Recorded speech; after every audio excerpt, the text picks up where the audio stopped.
Okay, let's get started, everyone. So today we are going to continue with our discussion of transformer language models. So if you remember from last class, we discussed the multi-head self-attention component and how we can stack these transformer blocks multiple times to get a deep transformer language model. So today we're going to discuss a couple different ways you can set up a transformer architecture. Most of them are just by changing the attention mask of the model, but some of them will actually involve multiple different transformer models, such as an encoder, decoder, or sequence-to-sequence setup. Okay, so before that, let's go over just quickly what the assignments you have left are for the next few weeks.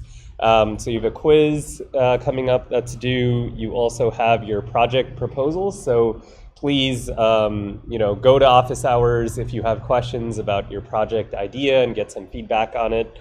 And then finally, you have another homework assignment that's due the week after your proposals. So this actually involves collecting annotations from other people in the class. So definitely not something to wait until the day before the homework to start. All right, so let's quickly go over the quiz number 1 that you've all completed. And this one was about language modeling. So here we had 2 questions. The first one is asking whether or not an n-gram model, like a 5-gram model, without any smoothing applied, will have a better estimate of the probability of this phrase, chalkboards flap their wings, than a neural language model with also the same prefix size and trained on the exact same data. So how many of you thought that the n-gram model is going to have a more reasonable estimate of this probability? And what about the neural language model? Okay, so that is correct, right? So chalkboards flap their wings is certainly not a semantically very meaningful phrase. However, it's grammatically correct and could be formed as a phrase in, some sort of fictional story or something like that. And the probability of this should certainly not be 0, right? And an n-gram model trained on Wikipedia is never going to observe this prefix, and so it is not going to be able to produce a distribution for the next word, especially if no smoothing has been applied or no unknown tokens or whatever. A neural language model is not dependent on the counts of the prefix and of the next words that follow, right? So it could conceivably learn from similar syntactic structures. So, birds flap their wings, right? This representation with this fixed window language model might be similar to that of chalkboards flap their wings, and the model might be able to produce a distribution that has kind of transferred some knowledge from other prefixes that resemble this one in some way. All right. The second question is a little more complicated. So here you have 2 data sets of 100,000 documents each. One of them contains only English documents. The other one contains only Korean documents. And so here you train 2 neural language models on each data set. They have the exact same hyperparameters. They're identical numbers of learned parameters. Let's say that, maybe not identical architectures. And we see that the English language model gets a perplexity of 12 on its test set. The Korean one gets a perplexity of 18 on its test set. The question is it valid to say that the English model is better, the model is better suited to learn English next word prediction than Korean? So how many of you thought that this is true? How many of you thought it's false? All right, so why is it false? There's many reasons why. Name some of them.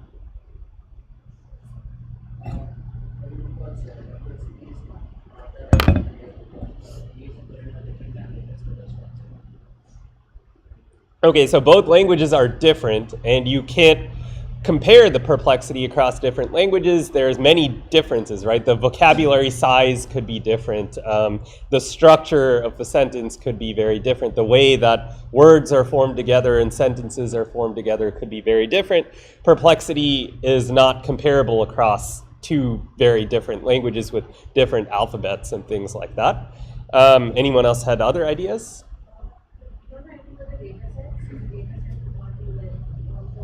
Yeah, exactly. We have no knowledge of the data sets, and 5,000 documents is not a huge sample, right? So what if the Korean documents were just way more complicated or from some different domain than the English documents, right? That's definitely another reason. Anyone else had other ideas? All right, well, those are the two main ones that we were thinking of. Okay, so we'll go over the next quiz probably next week, but now I want to turn to the topic for today, which is just continuing with our transformer stuff. All right. Make this full screen. Oh. Oh. Okay. I don't know what just do it.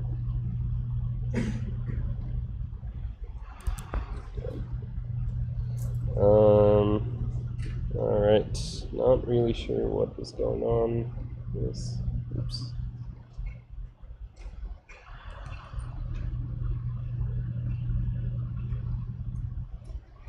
All right, for some reason it's not liking me being full screen, but maybe this is still readable. So maybe in the back you can let me know if, whoa, okay. So,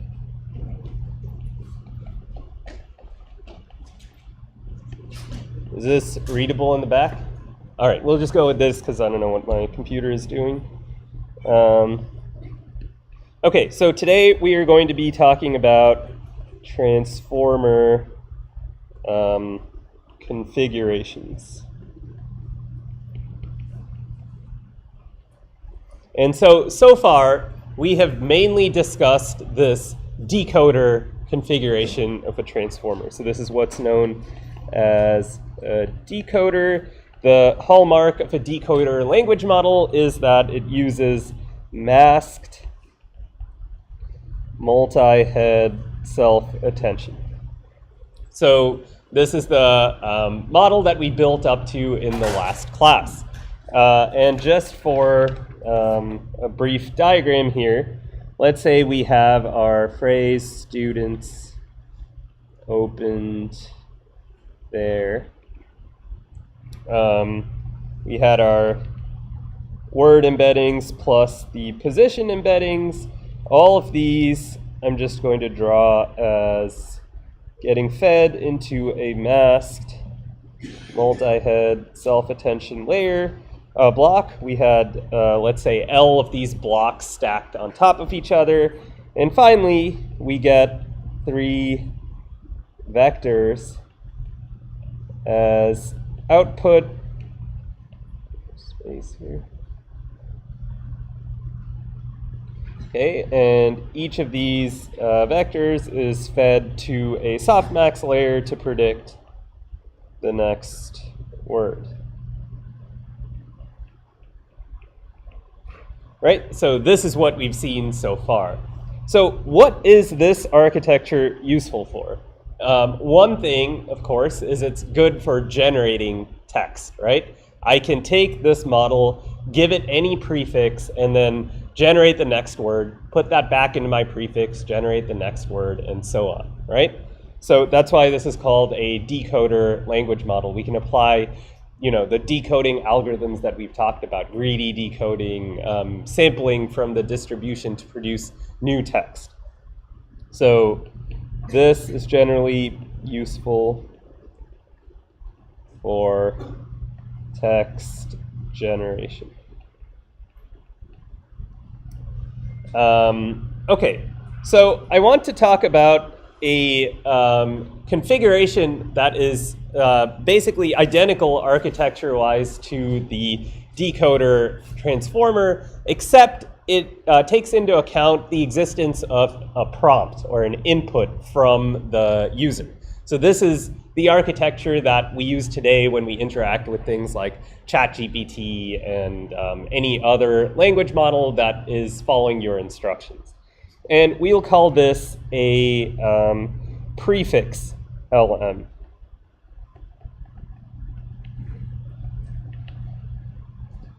So this is, again, very similar to the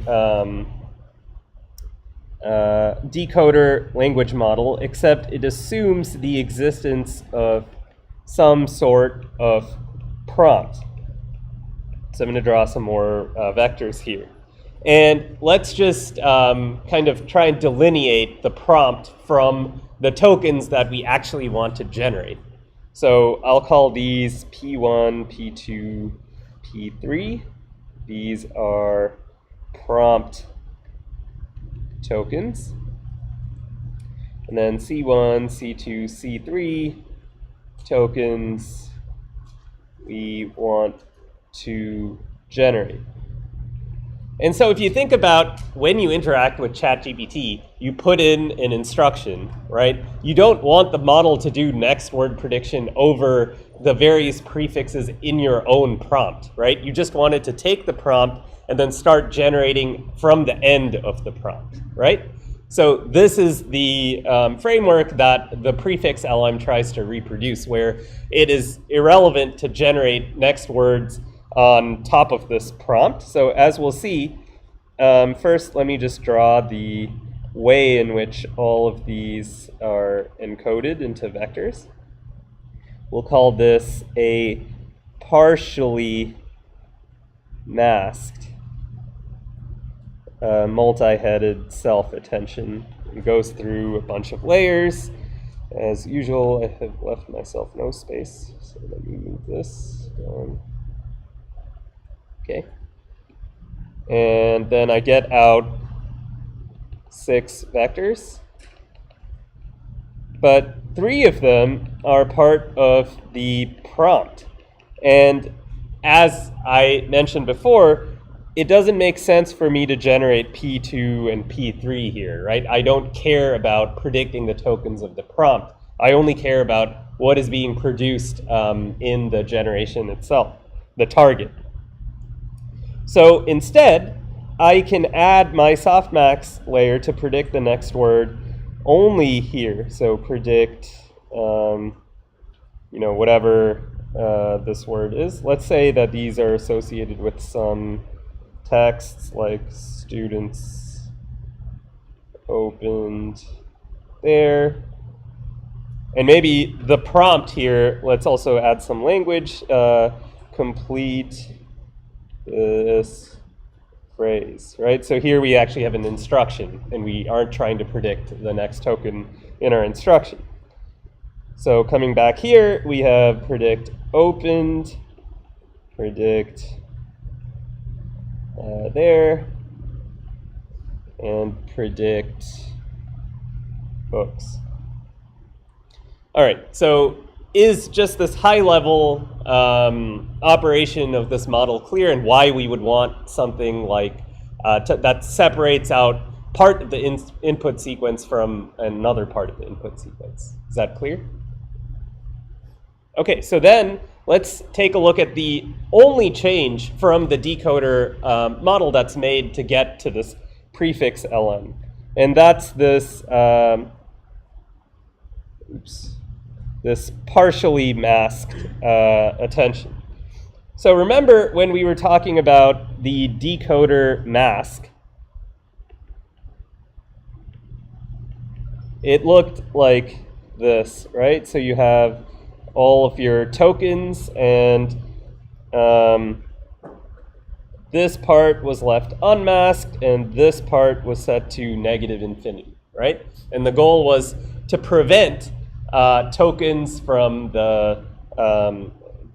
looking at future tokens that occur in the training sequence, right? So with the prefix LM mask, we have, again, our sequence. So let's write out the tokens this time. Oh, I should make this bigger, so just redraw this. Okay, so we have our sequence here, let's say P1, P2, P3, C1, C2, C3, blah, blah, blah. And we want to draw out our mask matrix. So the key insight here is that the prompt tokens can all look at each other because a prompt is actually given to you as part of your input, right? So there's no need to mask if we're not doing any next word prediction. So therefore, this block of our matrix is completely unmasked. So we go write that. Unmasked. And then once we get to the target sequence that we're actually trying to generate, we observe our same kind of mask here. Wow, that was so something like this, where the rest of this is set to negative infinity. So what does this mean? All of the target tokens at all times can look at the prompt tokens, but they can't look at any future tokens that appear in the target sequence, right? So we end up getting a mask like this. Does that make sense? Any questions about this? So this is actually the way in which models like ChatGPT are implemented. So when you train them with instructions and output examples, you leave the instruction completely unmasked because you're not trying to predict the next word there, and you train it to predict the next word on the output that you expect. Okay, so that's why we call it a partial mask. Yeah, do you have a question? How does a model know which tokens are prompt tokens and which aren't? That, as a designer of the model, you need to specify perhaps like a max length for your prompt and a max length for your completion, and you can do some sort of padding as well if needed to if you're batching these sequences. But yeah, you need to tell it how long the prompt is to have a mask like this. All right, so yes? Is that the context that we do today?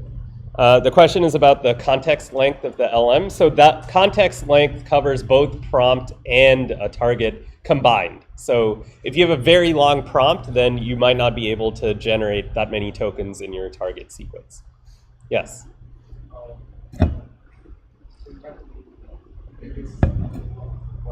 Yeah. Does it make sense? So I don't know why we want to have strong tokens beyond the rest of it.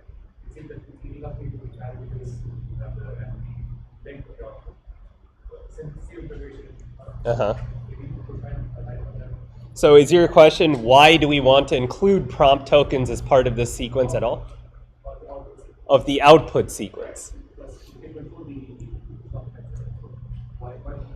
Sure, but remember that for predicting C1, C2, C3, we need representations from the prompt, right? We need the key value query, not the query, but we need the key and value vectors for the prompt in order to do self-attention over the entire sequence, right? So those tokens have to be included in all the computations just to form those vectors. And also, the prompt, those representations need to be contextualized with respect to all of the other tokens in the prompt, right? So I'm essentially here combining an encoder model with a decoder model. And we're going to talk now about an encoder model in which there's no mask at all, and maybe it'll be more clear after that. Yes?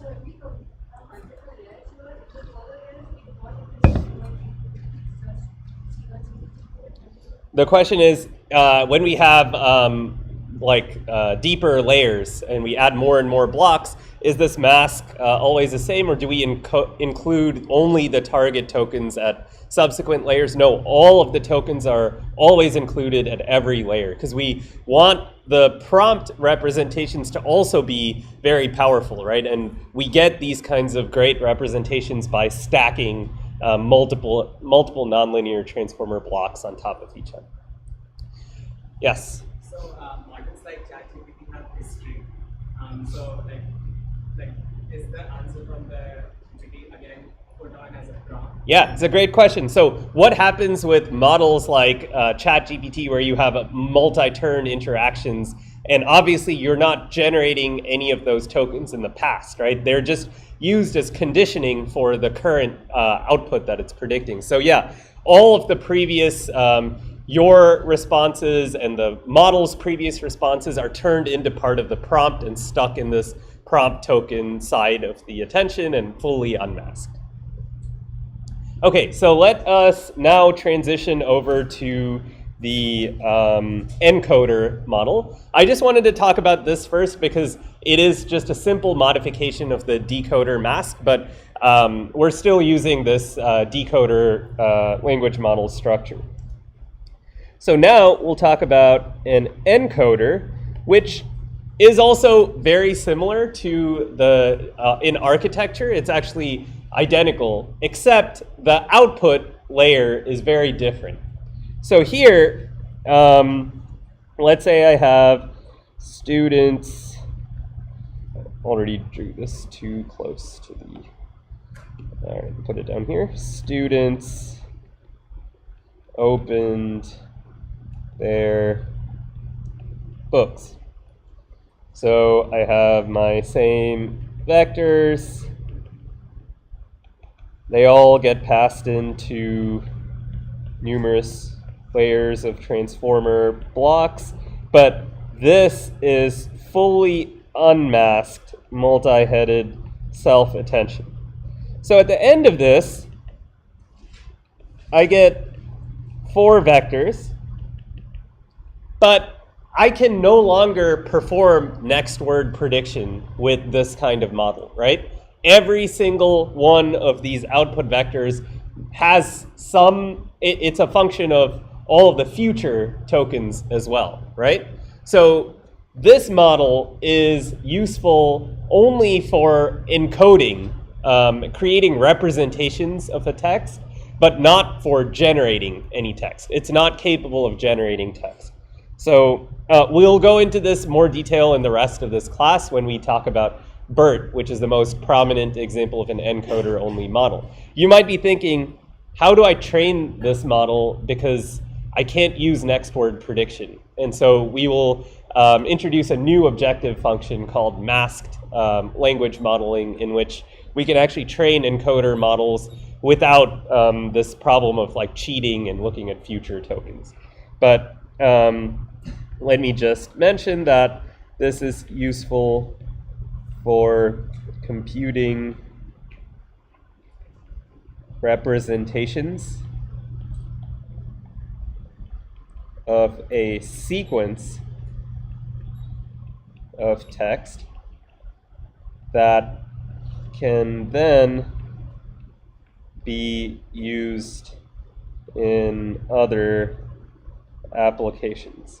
So a very prominent way of using an encoder model is to take a piece of text, feed it into a model like BERT, get the vectors at the top layer of the model, and then put those into a classifier or something like that to, say, classify the sentiment of a sentence or you know, do question answering on some piece of text.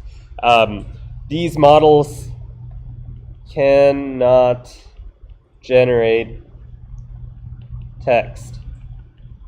There are exceptions, of course. People have explored these kinds of architectures that can produce text, but they're definitely not the norm. The most successful text generation systems are variants of decoder or prefix LMs.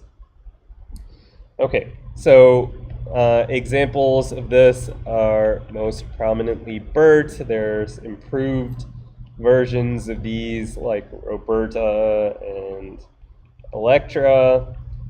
We won't be talking about the you know, different variants of BERT this semester, but I've talked about it in separate classes in previous semesters. So if you're interested in that, please feel free to check out those videos. At this point, these kinds of encoder-only models are not as useful as they once were last year or even the year before. So I don't want to spend too much time on them. Okay, so we have so far three different configurations. We have a decoder, a prefix LM, which is similar except some tokens are unmasked. Then we have an encoder where all of the tokens are unmasked and we can't do text generation. There's one more configuration I want to talk about, but I also have not checked YouTube. All right, great. That's what I like to see. Let's see if this works now. Oh my God, all right. We'll stick with this. Okay, so there's another variant of this approach where you have an input sequence and you want to generate an output sequence that's different than the prefix LM, although like conceptually it's quite similar. The difference is just that instead of having a single model responsible for both computing representations of the prompt and also generating the target, we're now going to have two different models that are one is responsible for the prompt, the other is responsible for generating the text. And this is called an encoder decoder model. You might also see it referred to as a sequence to sequence model. So here, the goal is to generate text, and it's to generate text conditioned on some input sequence. So this could be an instruction. These models were designed at first for machine translation. So you get one sentence in a source language, and you want to generate the target tokens in a different language. And obviously, you're not interested in generating any tokens in the source language, right? Only the translation. So let's start talking about how the sequence-to-sequence language model works. Just find the relevant notes here. Oh, they're over here. Okay. So here we have two different models, so I'll draw them in different colors. We'll start with the encoder aspect here. So here, let's just use the dominant example for encoder decoder models is a machine translation, and people generally use French to English as a teaching example. So we're going to use F1, F2, F3 to represent the input tokens in French, and E1, E2, E3 to represent the translated tokens in English. So let's start with this. Now we can just combine the different building blocks that we've seen so far in this class. Here we have an encoder. So we're going to have unmasked multi-head self-attention. We're going to have this for a bunch of layers or blocks. And as output, we are going to get 3 vectors. So pretty easy. Now we're going to have a completely different model with a different set of parameters that is going to operate as a decoder model, but with an additional wrinkle to connect the two models together. So let's first start with the decoder model. Maybe it starts off with the start of sequence token, and then we go to E1 and E2, and we're trying to predict E3. So if we are considering these two sequences independently of each other, we can certainly put these tokens into a masked multi-head self-attention block, just like we saw in the decoder-only language models. And this would give us some vectors here. And we could use these vectors to predict E1, E2, E3, and so on. However, note that currently this decoder has no information from the encoder at all, right? So we can't produce the translation of this French sentence if our decoder doesn't get any information from the French sentence at all, right? So what we end up doing is, now that we have these representations up here, the output of the masked multi-head attention, we can now apply what's called cross-attention to get some information about the French sentence into these representations. So how do we do that? Well, we're going to start off by projecting this to a query vector. And similarly here, query vector, so we'll call this Q1, Q2, and Q3. And remember, we accomplished this projection by applying a linear layer, right? So we have some W sub Q multiplied by this purple vector here, and apply a nonlinearity on top to get a query vector. Now, in the past, in normal self-attention, we've seen that the key and value vectors are also projections from the same input vector. So in this case, this purple vector. But that would not allow us to get any information from this French sentence. So what actually happens is that we project these vectors here, the final layer representations from the encoder, to key vectors and value vectors. So these are the values, and these are the keys. And now we will take the dot product of the query vector from the decoder with the key vectors from the from the encoder that we just computed here. So you can see that the keys and values come from a different sequence than the queries do. So this process here is called cross attention, and there's no mask here. This is let me just rewrite that because I forgot to mention that it is also multi-headed. Unmasked, multi-headed cross attention. And so why is this called cross attention? It's because you have two different sequences and you are kind of getting information from one sequence and putting it into another sequence. So to distinguish from self-attention where everything comes from the same sequence. Okay, so again, I have to move everything down. So now, after we do this, the outputs here are, let me go back to purple. The outputs here, we get some new vectors, and these are now the weighted average of the value vectors from the encoder. However, these purple vectors have no information about the decoder side sequence, right? Because if you imagine what is happening to compute these purple vectors up here, they are just weighted averages of these red value vectors from the encoder, right? So those have no knowledge of the E1 and E2 that are in this sequence. However, remember we discussed before, maybe I'll make a new color for this, that transformers take advantage of these residual connections to give shortcuts to when we're computing the gradient. It also helps in this case for getting information from the decoder side representations into the encoder side representation. So specifically, we already know we have one residual layer here. This is what we already talked about in the previous class.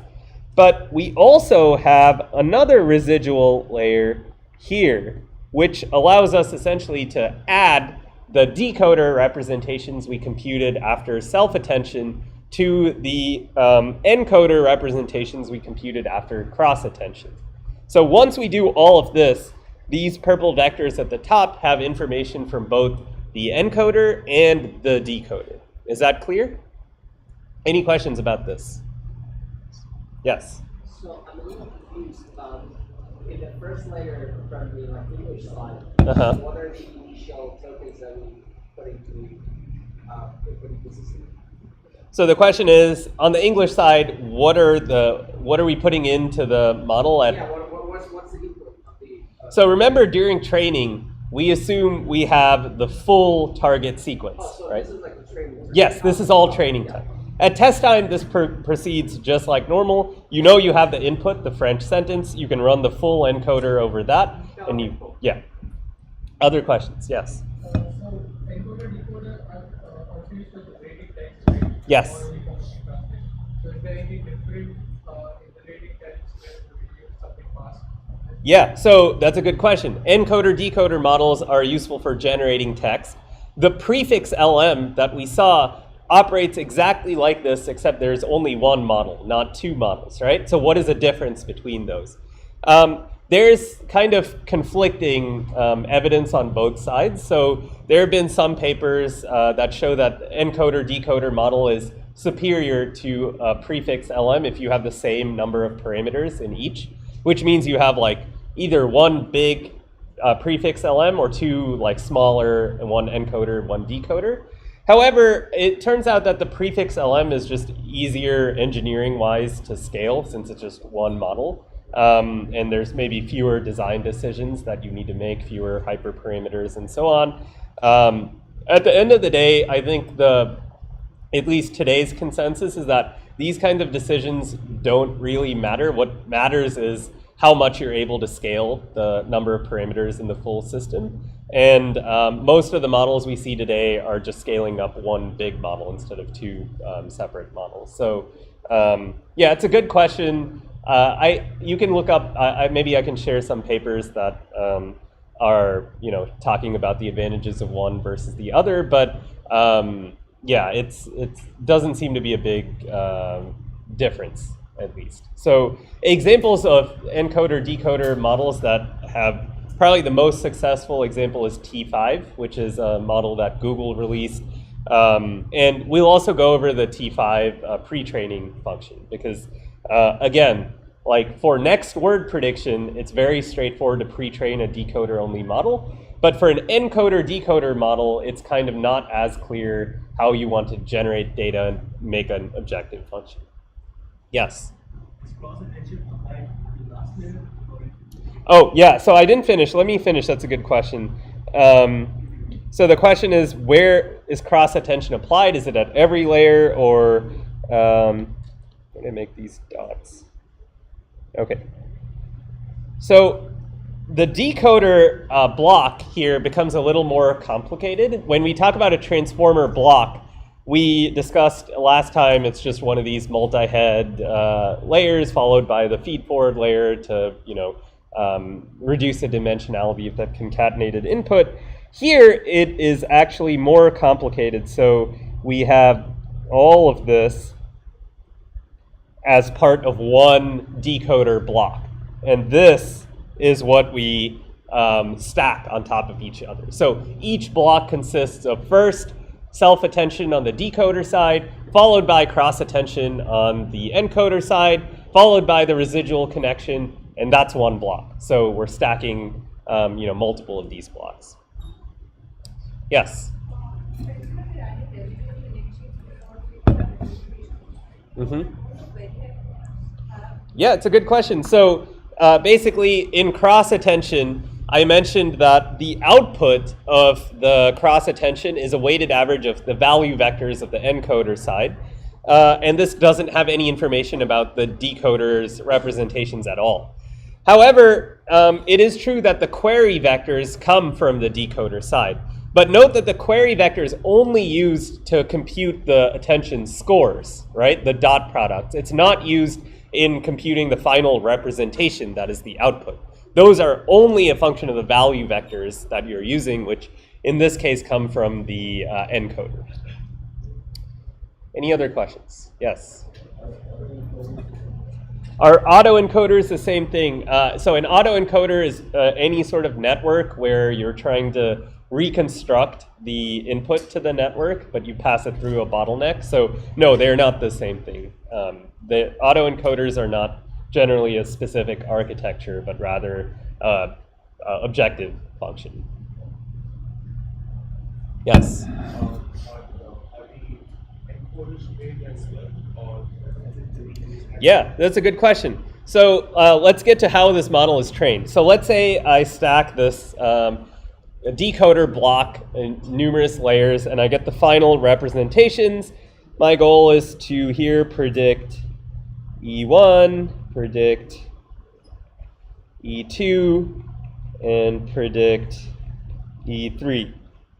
So if this is my goal, and of course I know the ground truth English sequence, I can compute the cross entropy loss at all of these positions of the decoder. How do I actually train the encoder, since the loss is only applied at the top representations of the decoder? So if you think about it, maybe I'll draw this in, all right, what color have I not used? Used every color. Okay, maybe this one. So if I want to draw how the gradient is computed through this model and how it flows, let's take a prediction of E1. Sorry, let me use a dotted line here. So it's going to flow through here and then through this unmasked cross attention. And remember, the cross attention itself is computed through these value vectors here. So then the value vector is a function of this, which then goes through here and then is backpropped all the way back down through the encoder. So basically the cross attention is giving you the way in which the gradient can travel between the decoder and the encoder. Again, the cross attention is the only connection between these two separate models. And you can train both of them with just losses computed on the decoder's the final token level of predictions you're making. Okay, let me check on YouTube. How are encoders different from embeddings? So embeddings are the vectors that are going into the very first layer of the network, right? So we have word embeddings, we have position embeddings. Encoders are an entire architecture, like a transformer model with many layers that are processing the sequence of embeddings. It's essentially like a composition function to represent the the contextualized aspect of the sequence. And embedding is just at word or token level. Okay, yes? Do we have multiple layers of the encoder? Yeah, so I wrote it here. We have L layers of the encoder and similarly L layers of the decoder, although the decoder and encoder don't necessarily have to have the same number of layers. And in practice, people have found on different tasks, you might want to have more layers in the decoder than you do in the encoder. But going back to your question, this is just another design decision that you have to, choose as a hyperparameter. How big do you want your encoder and decoder to be? Yes?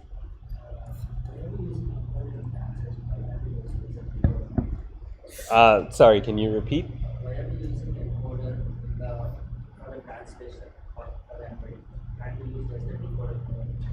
Can we use just the decoder for translation? Yeah, we can certainly use the prefix LM to do translation, where the French sentence would just be in this unmasked part of the input, and then the target sequence would be in this partially the masked part. That is how ChatGPT does translation, but this is just an alternate way to do it. The main reason I'm teaching you this is because many people have trained encoder decoder models before. If you ever use something like T5, which is a very reasonable model to use in your final projects given its size, you will be dealing with an encoder decoder model. And the other reason why you need to know this is because the concept of cross attention is very useful to know. Like, you don't always have to attend over tokens in your input. You can attend over arbitrary context, right? If I wanted to do, for example, an image and text model, right? Maybe I get an image as input and I want to reason over it. I can have a completely separate image encoder that produces some vectors that are then attended over by a language model, like the decoder here. All right, last question. Okay, so we have mentioned encoder layer, multiple decoder layers, but we have cross-attending decoder encoder. So we only select the top. Yeah, that's a good question. So let me write it down here.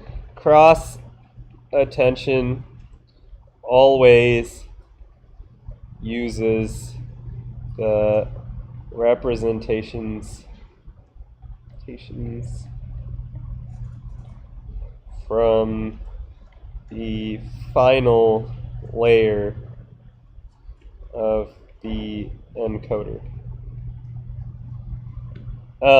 So people have tried, of course people have tried everything, and people have tried maybe matching up the layers in the encoder and decoder, but it doesn't really make sense. The final layers in the encoder are the ones that have the, highest level, most abstract representation of the meaning of the input, which, for tasks like translation is very important. So, yeah, but there have been many variants. None of them have caught on compared to doing this.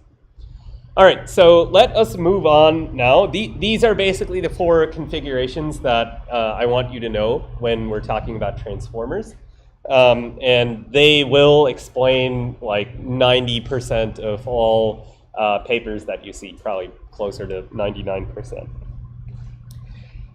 Now I want to talk briefly about how we actually use these kinds of models in practice. And specifically, I want to talk about transfer learning, which is something we discussed in the very beginning of this semester, but haven't got to yet. So now we actually know the main kinds of architectures that we'll be working with for the rest of the semester. So transformers and all these different configurations, but how do we actually use these models? So I want to again reiterate, maybe I'll start over here, that the usage of transformer language models generally proceeds in 2 phases. So the first phase is what we call pre-training. And so in pre-training, we are generally trying to do next word prediction, or we're using a self-supervised objective. And in our case, this is language modeling. And our goal is not to specialize this to any particular task or domain or anything like that, right? We want to get as much data as we possibly can. Use as much data as you can find. Train the biggest possible model you can afford. And the goal is to train basically a model that understands many general properties of language, right?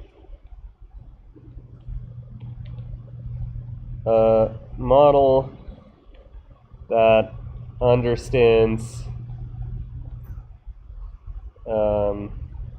many linguistic properties.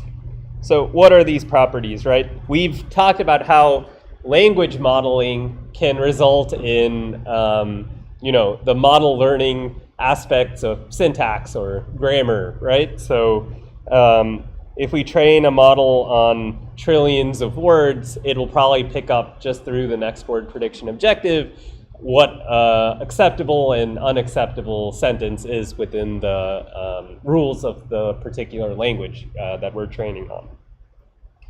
Could also learn world knowledge, right? So if it sees enough instances of, the president of the USA is blank, right? It probably sees this, thousands or millions of times in its training data. If it puts a high probability on Joe Biden, then it has learned a fact about the world, right? And it can use that in other contexts. And as we'll see later on in this semester, pre-training a very, very large model also has many other desirable properties. So the model can actually start to do rudimentary reasoning over novel problems that it hasn't seen before. And so these are called emergent properties, where at some scale with some number of model parameters and training data tokens, the model will be able to do things that smaller models trained on less data cannot do. We're not going to talk about that today, but we will have some lectures in the coming weeks that discuss these emergent behaviors. Okay, but note that nowhere in the goals of pre-training is we want to make a good sentiment analysis model, right? Or we want to make a good question answering model. The task is not the issue here. So we aren't focusing on a specific task or application. So I might work at a company that is really interested in, say, summarizing long documents, right? And one way to do that would be to collect a lot of examples of summaries and documents and train a model to generate the summary given the document. However, that model may not see enough text to learn all of these properties up here that a large pre-trained model that's trained on just next word prediction, not on any specific task, that model is going to be a lot more powerful than anything you can train yourself on a much smaller task-specific data set. So we have talked so far in this class about this pre-training step, which historically has been done in text with next word prediction. But how do we get to actually using these models to solve a task that we care about, like summarizing a document or doing sentiment analysis? So all of you who have played with ChatGPT know that the way that you do it now is just type in an instruction to the model and it will solve your task with pretty reasonable degree of accuracy for many tasks without any further training of the model. But that's generally not how things go if you actually want to optimize the performance on one specific task. So the second stage that we will talk about today is called fine-tuning, and it's definitely an important concept to know. So in fine-tuning, oftentimes we're using the exact same training objective as during pre-training. The differences are that, we have a smaller labeled data set corresponding to a single task or domain of interest. And our goal is to maximize performance on this task or domain. And we may not actually care if by maximizing the performance on this one task, we hurt the model's performance on any other task. Because our goal is to, here just build a system that is as good as possible on this single task, right? So fine-tuning more broadly falls into a class of methods that we call parameter adaptation or model adaptation approaches. And generally, with fine-tuning, we are changing all of the parameters of the model, but there are many parameter efficient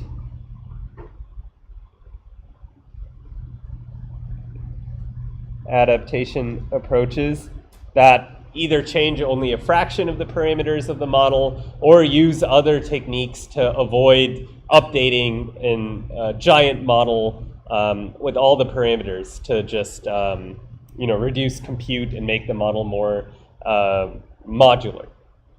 But we will talk about those later. For now, we will stick to normal fine-tuning. So how does this work? Let's draw it out and just to see what we're doing here. So step one, pre-training. We have a giant data set. We feed it to our, let's just say we're using a transformer decoder right now. Transformer decoder. And we get a pre-trained next word prediction model. So let me actually draw this in green. So the key thing that you need to understand with fine-tuning is that we initialize the fine-tuning process with this pre-trained model. So initialize with pre-trained model. So maybe I'll write this out a little differently to make it more clear. So, sorry. Here, let's start with a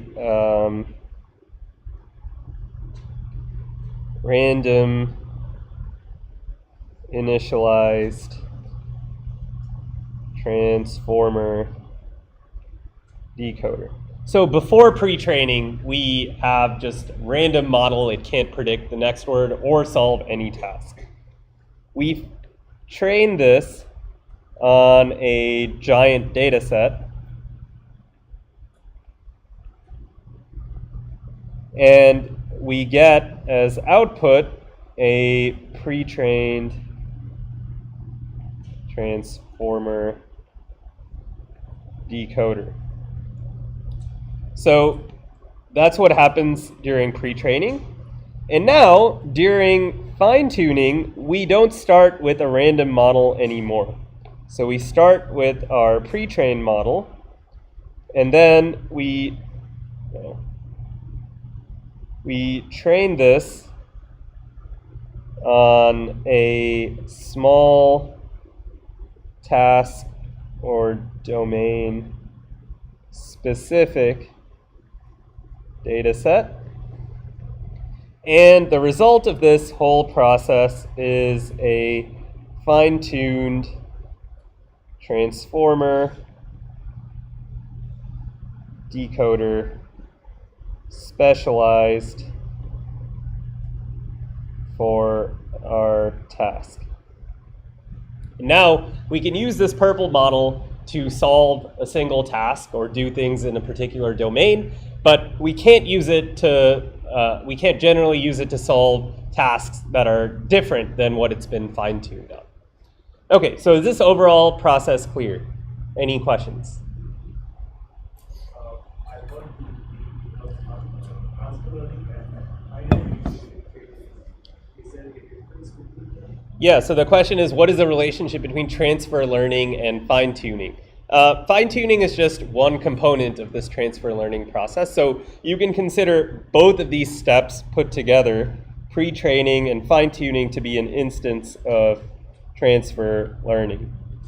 So basically, what is being transferred here? All of the knowledge that we learned during the pre-training step and all of these this linguistic understanding that we get from pre-training a giant model is now put to use in solving this single task that we care about. So we're transferring some of these skills over to a task like sentiment analysis that we might not have been able to learn those similar skills on just this small data set.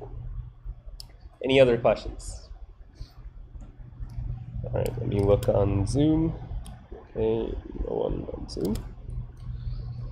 All right, so if there aren't any questions, then I will show you now how we can do this pre-train and fine-tune process with an encoder-only model. So we'll start by discussing BERT now, and probably finish up on Wednesday talking about BERT.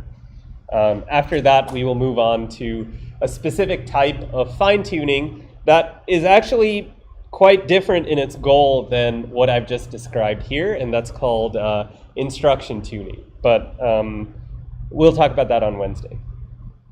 For now, let us talk about BERT. So BERT was released in, I think, 2019-ish, and it was, for a couple years, the main way that people in NLP used to solve arbitrary tasks.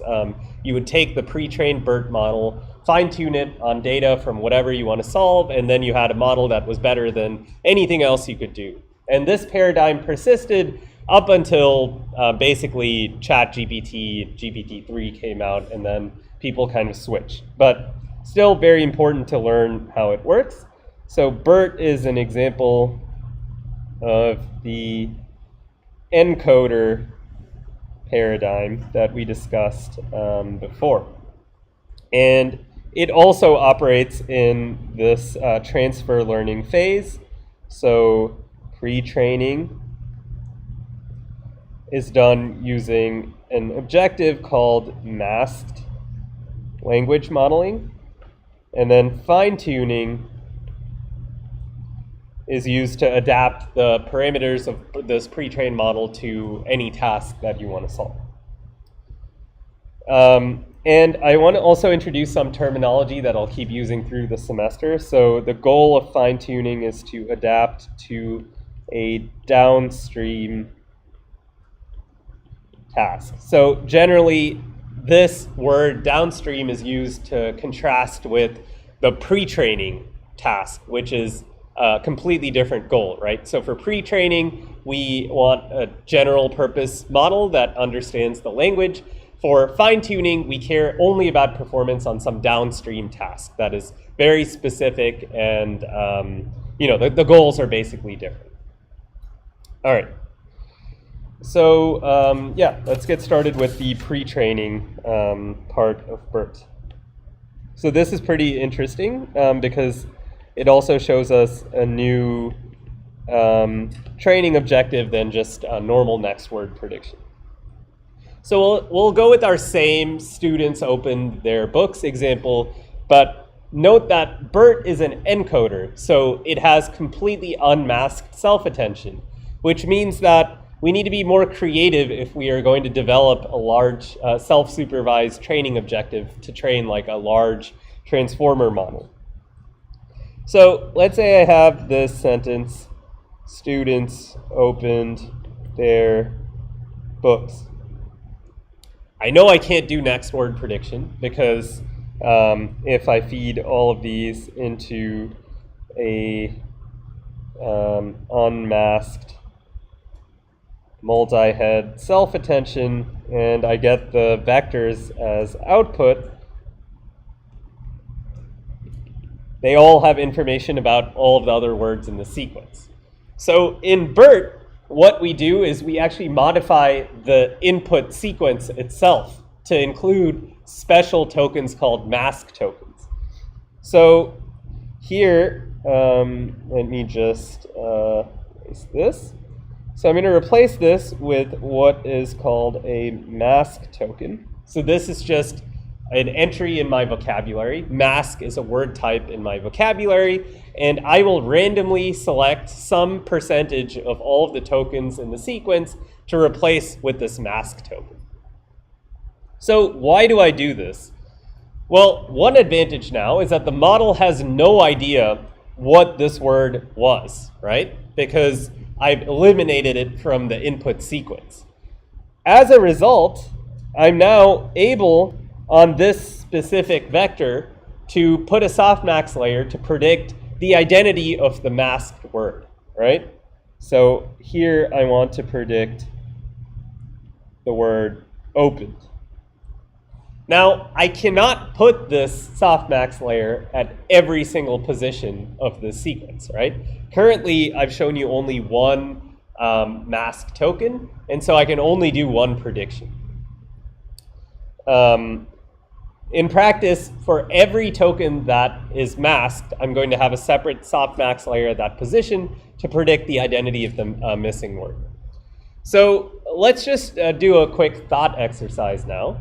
I told you that some percentage of the words in the sequence will be randomly masked. So what happens if I decide to mask 95% of the words in the sequence? Is this a good idea or a bad idea? Okay, so people are saying it's a bad idea. Why is it a bad idea? What's that? Yeah, so that's exactly right. So let's say in this setting, students mask their books. I have enough context to have a good idea of what that missing word is, right? I know that there's a subject, students, they're doing something to books. What could they do to books? They are probably opening them or reading them or things like that. there's not that many choices for what could go into this, this blank. However, what happens if I get rid of all of these words except maybe there? So I have, mask and mask. Now, the word there gives me almost no information about what could be in this sentence, right? So the model, what is it supposed to learn from this, right? It can basically not really learn anything about the language itself. There's just not enough information in that sequence to make this problem tractable. So obviously I can't choose, I can't choose too many tokens to mask. But what if I choose too few tokens? So let's say this sequence was 500 words long, and I only mask this one token. What could be some downsides of doing this?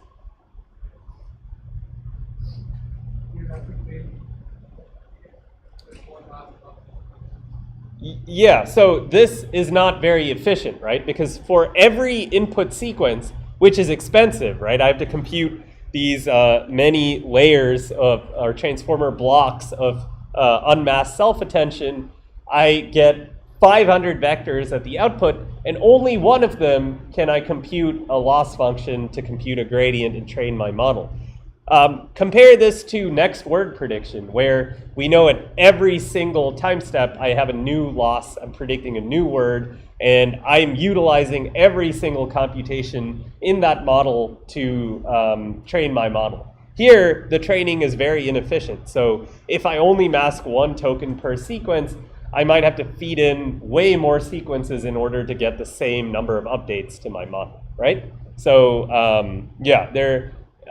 so in practice, we choose some like lowish percentage, like 30% of tokens are masked. There's been some debate over this. I think the original paper was 15%, and later papers found that you can increase this with to make the training more efficient without losing that much. But still, like, this is a hyperparameter of the approach. And it is a hyperparameter you don't have with next word prediction, right? In next word prediction, every single token, every single time step, I have a softmax layer to predict the next word. Okay, so I hope you can see that this masked language modeling objective does encourage the model to learn a lot of the same things that next word prediction does, right? In terms of grammar, right? So if I have this particular sentence, I know that this mask token is probably a verb, right? So in order to do that, the model has to learn some syntactic patterns and rules of the language to make this determination that this should be a verb. It also has to learn some sort of world knowledge, right? It has to know that if I have students and books, there's only a certain set of verbs that make sense, that would be realistic for students to do within this context, right? So all of those same points that we know make next word prediction a good objective are also good for masked language modeling. Okay, so it should also be clear why it is extremely inefficient to generate text from this model. So in order to generate text from this model, I need to put in a mask token and feed it all the way into the transformer and get a prediction at the next for that mask token, and then input an entirely new sequence with another mask token to predict the next word and move forward like this. These models are generally trained with both past and future context. And so at test time, if you use it to generate words, you're only giving it past context. It may not have a good sense of how to make predictions in this setup. So this approach in general, not good for text generation. Okay, and since we're running out of time, I think I will continue with Bert on Wednesday, but we will discuss how we can use this model for things like text classification and question answering, and then we will switch to instruction tuning of decoder models. So I will see you on Wednesday.